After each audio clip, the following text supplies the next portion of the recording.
সময়ের সাথে সাথে মানুষও কিন্তু পরিবর্তনশীল।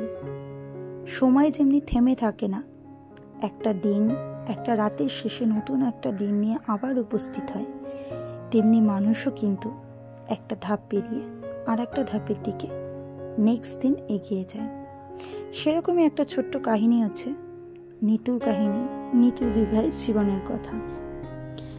খুবই ছোট্ট করে আমি কিছু কথা তোমাদের সঙ্গে অবশ্যই শেয়ার করব আজকে।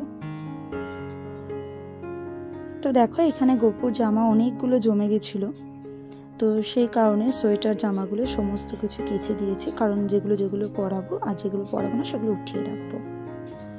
তারপরে ঘরের সমস্ত কাজ সেরে আমি চলে আসলাম। আমার যেহেতু নেক্সট ডে কাজ আছে, এটা আমার অনেকটা লেটে ভিডিওগুলো যাবে, এটা অনেক আগের ভিডিও, তোমরা কিছু কিছু দেখলেই বুঝতে পারবে। তো সিজন আসছে যেহেতু আমাকে সব গুছিয়ে রাখতে হবে, তাই এই কৌটোগুলো আমার ছেলে আমাকে এনে দিয়েছিল, আর সেইখান থেকেই আমি কিন্তু সুন্দর করে গুছিয়ে রাখার চেষ্টা করছি, যাতে কাজের সময় আমি জলদি হাতের সামনে পেয়ে যাই।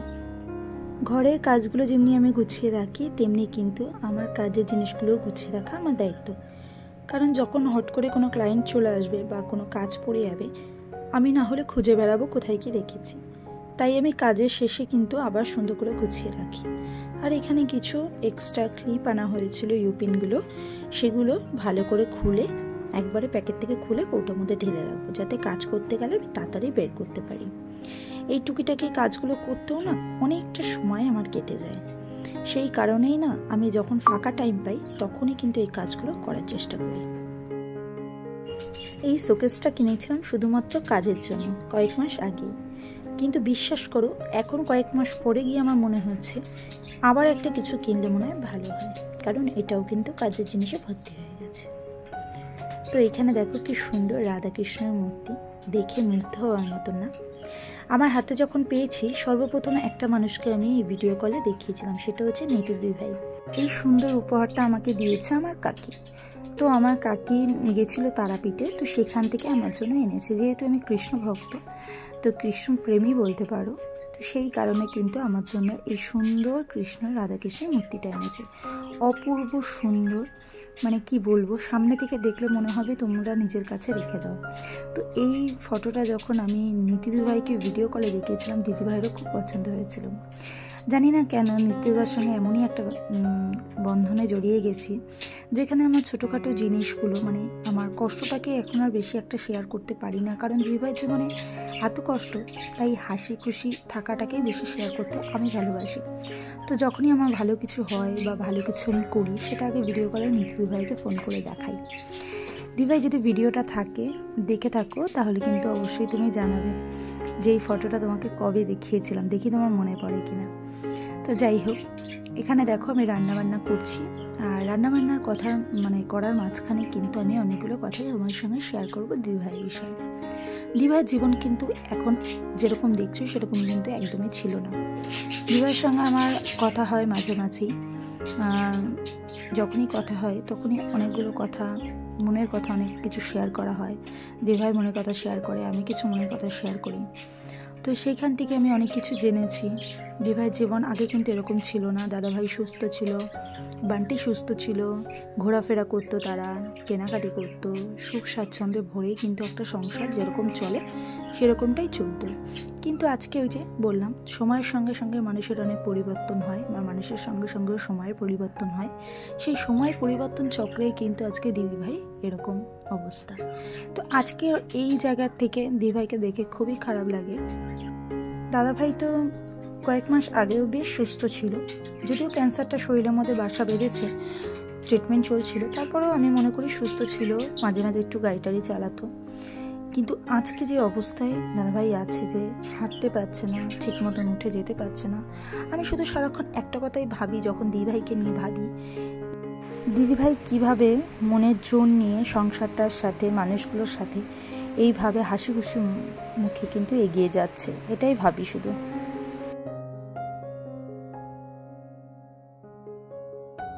ঠাকুরের কাছে একটাই প্রার্থনা করবো, দাদাভাই যেন আবার জলদি অন্তত হাঁটাচলা করতে পারে, একটু সুস্থ সবল দেহে বাইরে বেরোতে পারে, তাহলে দাদাভাইয়ের মনটা কিন্তু আরও ভালো হবে। আর মনটা যখন ভালো থাকবে তখন কোনো রোগ চট করে বাসা বাঁধলেও সেটা কিন্তু নির্মূল হওয়ার চান্সটা বেশি থাকে। তো সেই ক্ষেত্রে দাদাভাইকে সুস্থ হওয়াটা খুবই দরকার। দাদাভাইকে সুস্থ হওয়া শুধুমাত্র সংসারের জন্য কিংবা দিদিভাইয়ের জন্য না, বিশেষ করে বান্টির জন্য খুব দরকার। কারণ বান্টি কিন্তু সম্পূর্ণভাবে দাদাভাইয়ের ওপর নির্ভরশীল। আজকে দাদাভাই ওকে নিয়ে টয়লেটে যাওয়া, পটিতে যাওয়া, ওকে মানে কোলে তুলে নিয়ে বাইরে যাওয়া, ওকে খাওয়ানো, সমস্ত কিছু কিন্তু দাদাভাই করতো। কিন্তু আজকে সেই জায়গা থেকে বান্টিরও কিন্তু খুব কোথাও না কোথাও গিয়ে কষ্ট হচ্ছে, হয়তো প্রকাশ করতে পারছে না। সেই জায়গাটা থেকে বান্টির খুবভাবে দাদাভাইকে দরকার। অন্তত ভগবানের কাছে এটুকু বলবো যে বান্টির মুখের দিকে তাকিয়েও যেন দাদাভাইকে সুস্থ করে দেয়। কারণ দাদাভাইকে সবথেকে যদি বেশি প্রয়োজন, সেটা কিন্তু দিদিভাইয়ের সাথে সাথে বান্টির খুব প্রয়োজন। কারণ এই দুটো মানুষ যদি এইভাবে থাকে তাহলে দিদিভাইয়ের পক্ষে কিন্তু কোনো কিছু করা সম্ভব হবে না। মনোবল দিদিভাই হারিয়ে ফেলছে। তো সেইখানে আমি দিদিভাইকে একটাই কথা বলবো, দিদিভাই তুমি মনোবল কোনো কিছুতেই হারাবে না। সবার আশীর্বাদ, ভালোবাসা, ছোটদের সবার সবসময় তোমার পাশে আছে, পাশে থাকবে। আমার ফ্যামিলিতে যারা আছো, আমি জানি নিতুয়ের ফ্যামিলিতে তারা আছো, তাই তোদের নতুন করে বলার কিছু নেই যে তোমরা ভিডিওগুলো দেখো, দিদিভাইয়ের পুরো ফুল ওয়াচ করে দেখো, স্কিপ করো না, আর অ্যাড সমেত দেখো। চেষ্টা করো পুরোনো ভিডিওগুলো একটা করে চেষ্টা করো দেখার, তাতে দিদিভাই একটু এগিয়ে যেতে পারবে।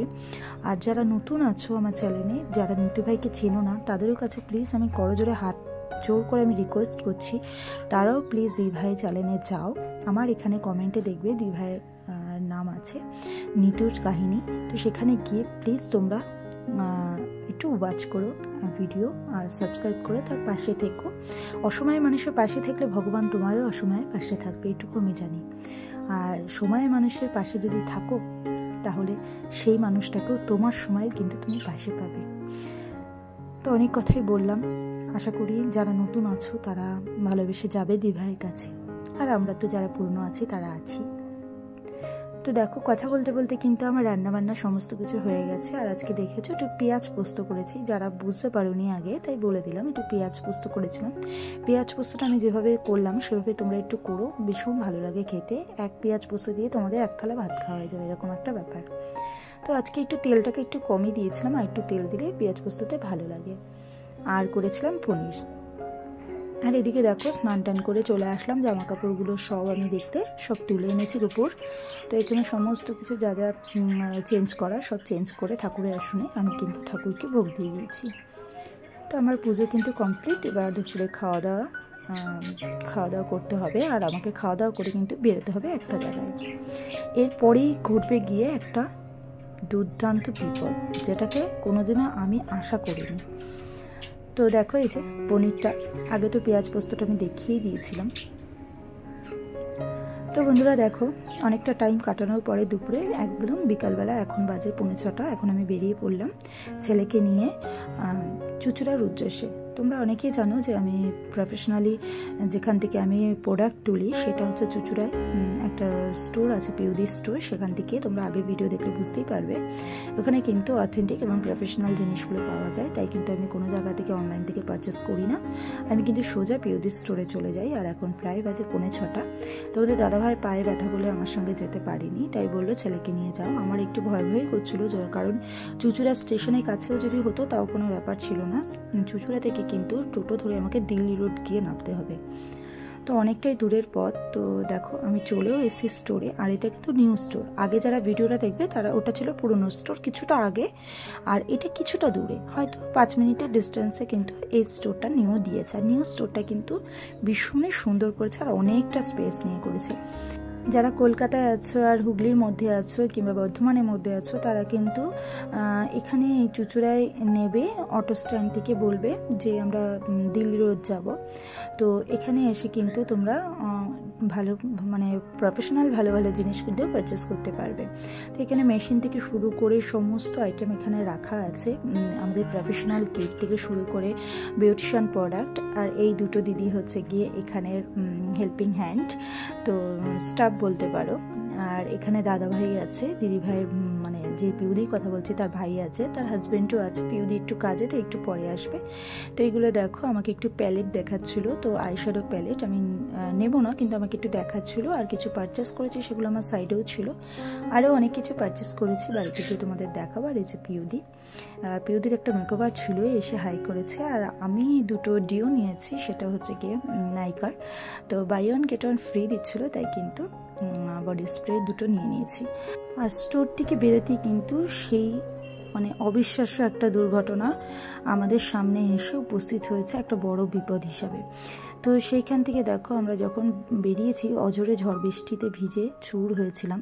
তো স্টেশনে যখন এসেছি আরও অঝোরে বৃষ্টি, চুপচুপ হয়ে ভিজে রয়েছি। ছেলের ঠান্ডা লাগবে বলে একটাই ট্রেন দাঁড়িয়েছিল লাইনে। যখন আমি ট্রেনটার পেছন দিয়ে ভাবলাম স্টেশনে উঠবো, তো সেই টাইমে আমি ছেলেকে নিয়ে আর একটা আমার সঙ্গে মেয়ে ছিল, আমরা তিনজন মিলে দৌড়ে গেছি যে স্টেশনে ট্রেনটা দাঁড়িয়ে রয়েছে, তার পেছন দিয়ে আমরা প্ল্যাটফর্মে উঠে আমরা ট্রেনটাকে ধরে নেব। কিন্তু যখন গিয়ে ট্রেনের পেছনে দাঁড়িয়েছি, তখন বিশ্বাস করো এমন জায়গায় ট্রেনটা দাঁড়িয়েছিল বৃষ্টির জন্য, যেখান থেকে আর প্ল্যাটফর্মে ওঠার জায়গা ছিল না।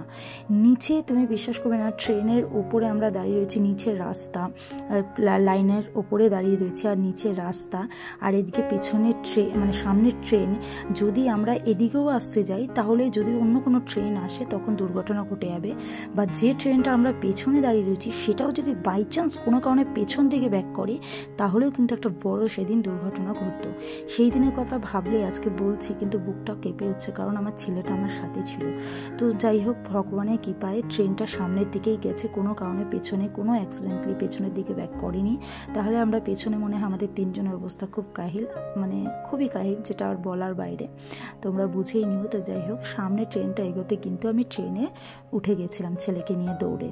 তো ছেলেকে যখন নিয়ে উঠেছি, ওখানে থাকা লোকেরা এত ভালো ছিল মানুষগুলো। তো তাদের মধ্যে একজন মনে হয় কাজবাজ করে, গামছা ছিল ব্যাগে, তো সেই দাদাভাই গামছাটা বার করে ছেলেকে দিয়েছিল যে ওকে আগে এই গাটা মুছিয়ে জামাগুলো খুলিয়ে ওকে গামছাটা গায়ে দিয়ে দাও। তোমরা ভিডিওতে দেখতেই পেলে আমার ছেলে ট্রেনে বসে গামছাটা গায়ে দিয়েছিল। তো এরকম বিপদ যেন না হয়, ঝড় বৃষ্টির মধ্যে এরকম একটা দুর্ঘটনা আমার সঙ্গে ঘটবে আমি কিন্তু কখনোই ভাবিনি। যাওয়ার সময় ওরকম ঠেলাঠেলি হয়েছিল। তো যাই হোক, সেদিনের বিপদ তো কাটিয়ে এসেছি, আজকেও বুকে ধরপর করে কথাগুলো বললে বা মনে পড়লে। তো চলো, আজকের মতন ভিডিওটা এই পর্যন্তই। পরবর্তী নতুন একটি ভিডিওর সঙ্গে দেখা হবে। সকলে ভালো থেকো, সুস্থ থেকো। যারা আবার পরিবারে আসছো তাদেরকে অনেক অনেক ভালোবাসা, যারা পুরনো বন্ধু আছে তাদেরকেও অনেক অনেক ভালোবাসা। তো চলো, আজকের মতো এই পর্যন্ত, টাটা।